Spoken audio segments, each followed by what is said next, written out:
Genèse chapitre 9. Dieu bénit Noé et ses fils. Il leur dit, reproduisez-vous et devenez nombreux et remplissez la terre. Vous serez craints et redoutés de tout animal de la terre et de tout oiseau du ciel, de tout ce qui se déplace sur le sol et de tous les poissons de la mer. Ils sont placés sous votre autorité. Tout ce qui se déplace et qui vit vous servira de nourriture. Je vous donne tout cela de la même manière que je vous ai donné l'herbe verte. Seulement, vous ne mangerez aucune viande avec sa vie, avec son sang.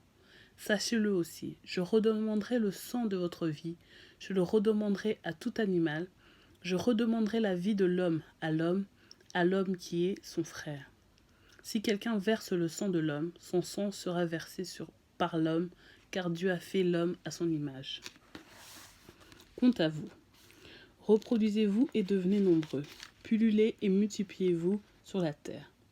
Dieu dit encore à Noé et à ses fils, « J'établis mon alliance avec vous et avec votre descendance après vous, avec tous les êtres vivants qui sont avec vous, tant les animaux que les bétails et tous les animaux de la terre, avec tous ceux qui sont sortis de l'arche, avec tous les animaux de la terre.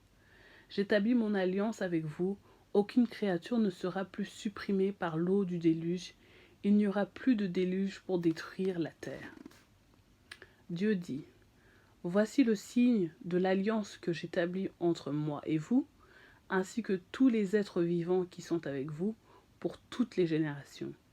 J'ai placé mon arc parmi les nuages et il servira de signe de l'alliance conclue entre moi et la terre. Quand j'aurai rassemblé des nuages au-dessus de la terre, l'arc apparaîtra parmi les nuages, et je me souviendrai de mon alliance entre moi et vous, ainsi que tous les êtres vivants de toute espèce. L'eau ne se transformera plus en déluge pour détruire toute créature.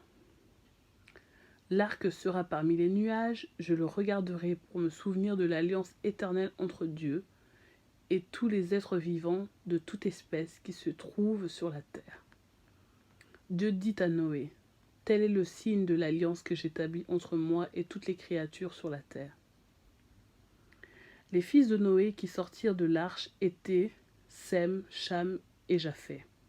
Cham fut le père de Canaan. Voilà quels sont les 3 fils de Noé. Ce sont eux qui ont peuplé toute la terre.